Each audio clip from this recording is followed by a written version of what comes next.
तुम्हालाही अगदी सोप्या पद्धतीने असे सॉफ्ट आणि ज्युसी गुलाबजामुन घरच्या साहित्यामध्ये आणि अगदी झटपट होणारे असे गुलाबजामुन बनवायची इच्छा असेल ना, सो तुम्ही व्हिडिओ हा कंटिन्यू पहा. सर्वात प्रथम मी इथे 200 ग्रॅम चितळेचं गुलाबजामुन प्रीमिक्स घेतलेलं आहे. गुलाबजामुन प्रीमिक्स मी एका प्लेटमध्ये काढून घेतलं. त्यानंतर मी इथे रूम टेम्परेचरवरती चितळेचं दूध आहे ते गरम करून घेतलं आणि ते टेम्परेचरवरती ठेवलं. त्यानंतर मी एक वाटी पूर्ण दूध टाकून घेतलेलं आहे. त्यानंतर मी आणखीन एक वाटी दूध त्यामध्ये टाकून घेतलं आणि व्हिडिओ दाखवल्याप्रमाणे चांगलं मी ते मिक्स करून घेतलेलं आहे. आपण जेवढं छान प्रीमिक्स मळू तसं आपले गुलाबजामुन जे आहेत ते सॉफ्ट आणि ज्युसी बनणार आहेत. क्रॅक्सही येणार नाही. अगदी हलवाईसारखे जे गुलाबजामुन आहेत ते तुमच्या घरच्या साहित्यात आणि अगदी सोप्या पद्धतीने आणि झटपट होणार आहे. तर तुम्ही व्हिडिओ दाखवल्याप्रमाणे असं पूर्ण प्रीमिक्स जे आहे ते चांगलं मिक्स करून घ्या. जर तुम्हाला आणखीन ते घट्ट प्रीमिक्स वाटत असेल तर आणखीन थोडंसं दूध टाका. पण पीठ जे आहे प्रीमिक्सचं जे पीठ आहे ते पातळ होऊ नये याची तुम्ही काळजी घ्या. तुम्ही पाहू शकताय असं सॉफ्ट आणि असं थोडंसंच थिक पाहिजे ना असं पीठ तुम्ही हे करून घ्या मीडियम ह्याच्यामध्ये. जसं आपण पीठ मळतो तशाच प्रकारे हे जे प्रीमिक्स आहे ते चांगलं तुम्ही मळून घ्यायचं आहे. त्याच्यानंतर जर तुम्हाला थोडंसं वाटलं की चांगलं चकचकीतपणा यायला पाहिजे गुलाबजामुनला, त्यासाठी तुम्ही ज्यावेळेस हे प्रीमिक्स मळत असाल ना तर त्यावेळेस तुम्ही थोडंसं तुपाचा जरी हात त्याच्यावरून फिरवला तरी होईल. आता इथं थोडंसं मी आणखीन दूध गरम जे रूम टेम्परेचरवरचं जे दूध होतं ते थोडंसं टाकून घेतलेलं आहे आणि परत एकदा मळत आहे. अशा प्रकारे चांगलं तो गोळा प्रीमिक्सचा चांगला मळून घ्यायचा आहे. असं हाताने चांगलं ते खरडून घ्यायचं जेणेकरून त्याच्यामध्ये जे गुठळ्या राहणार नाहीत आणि जे गुलाबजामुन आहेत ते सॉफ्ट बनेल. ज्यावेळेस आपण गुलाबजामुनचे बॉल बनवाल त्यावेळेस त्याला क्रॅक्स नाही येणार. ह्याची काळजी घेऊन आपण चांगले ते अशा प्रकारे ते प्रीमिक्सचं पीठ मळून घेतलेलं आहे आणि अगदी छोटे छोटे गोळे करून घ्यायचे जेणेकरून ज्यावेळेस आपण ते गोळे तळू आणखीन पाकात टाकू त्यावेळेस ते फुटले नाही पाहिजे आणि त्याचं क्रॅक्स नाही यायचे ह्याची काळजी घ्यावी. गोळे चांगले बनवून घ्यायचे आणि बारकेच गोळे करायचे जेणेकरून पाकात टाकल्यावरती आणि ज्यावेळेस आपण तळत असू त्यावेळेस जे गोळे आहेत ते चांगले फुगतात. त्यासाठी तुम्ही अगदी छोटे छोटे गोळे करून घ्या. माझे हे 200 ग्रॅम प्रीमिक्समधून 20 ते 25 असे छोटे छोटे जे गोळे आहेत ते तयार झालेले आहेत. तुम्ही पाहू शकता व्हिडिओ दाखवल्याप्रमाणे मी त्याला तूप लावून घेतलेलं आहे आणि बारीक बारीक असे गोळे करून घेत आहे. 20 ते 25 गोळे माझे तयार झालेले आहेत. त्याच्यानंतर तुम्ही पुढे पाहू शकता अशा प्रकारे मी गोळे तयार केलेले आहेत.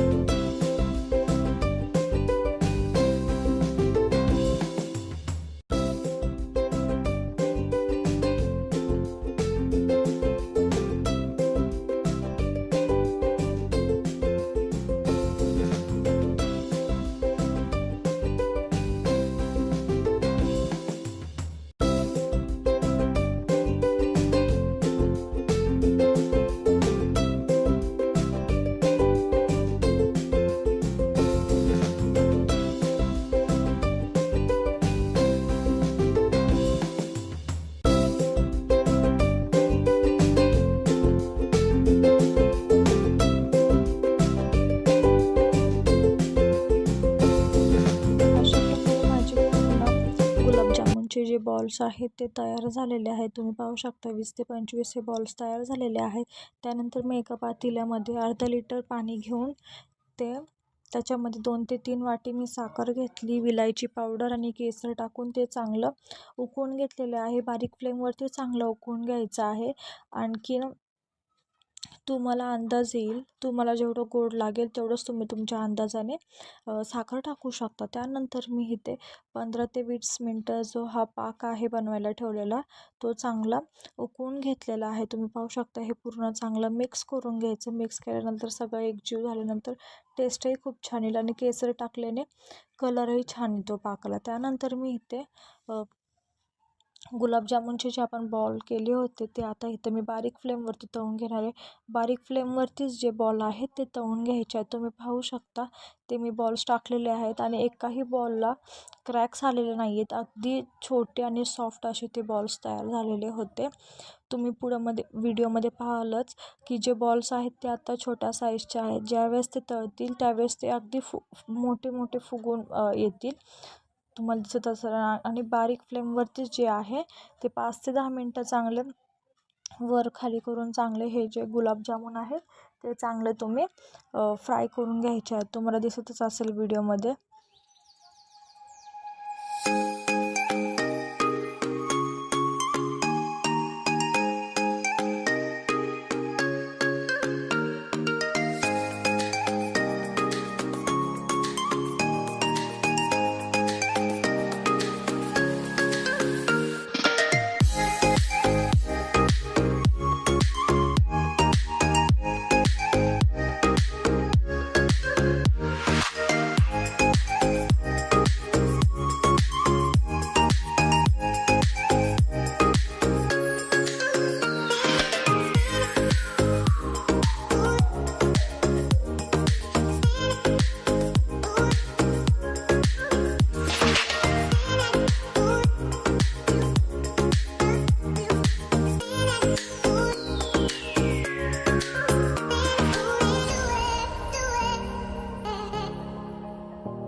अशा प्रकारे ब्राऊन होईपर्यंत मी चांगले गुलाबजामुनचे बॉल्स जे आहेत ते चांगले फ्राय करून घेतलेले आहेत. आणि तुम्ही पाहू शकता गुलाबजामुनचे गोळे छोटे केले होते ते तळल्यानंतर चांगले मोठे झालेले आहेत आणि एकही जे आहेत गुलाबजामुनचे बॉल्स ते फुटलेले नाहीत. त्यानंतर ते थंड करून मी पाकही तयार झालेला आहे. त्या पाकमध्ये गुलाबजामुनचे बॉल्स जे आहेत ते एका साईडला काढलेले आहेत. त्यानंतर जो पाक आहे केलेला तयार तो त्यामध्ये टाकून घेतला. तुम्ही पाहू शकाल व्हिडिओमध्ये गुलाबजामुन किती सॉफ्ट आणि ज्युसी दिसत आहे. तुम्ही व्हिडिओमध्ये पुढे पाहाच. आणि जो पूर्ण पाक आहे तो चांगला गुलाबजामुनमध्ये सोक आहे. अशा प्रकारे आपले परफेक्ट आणि 100% परफेक्ट झालेले आहेत हे गुलाबजामुन. तर तुम्ही व्हिडिओ आवडला तर लाईक करा, शेअर करा, सबस्क्राईब करायला विसरू नका. आणखीन 8 ते 10 तास हे गुलाबजामुन फ्रीजमध्ये ठेवा. तुम्ही पाहू शकता किती ज्युसी आणि सॉफ्ट असे गुलाबजामुन तयार झाले. व्हिडिओ आवडला तर लाईक करा, शेअर करा.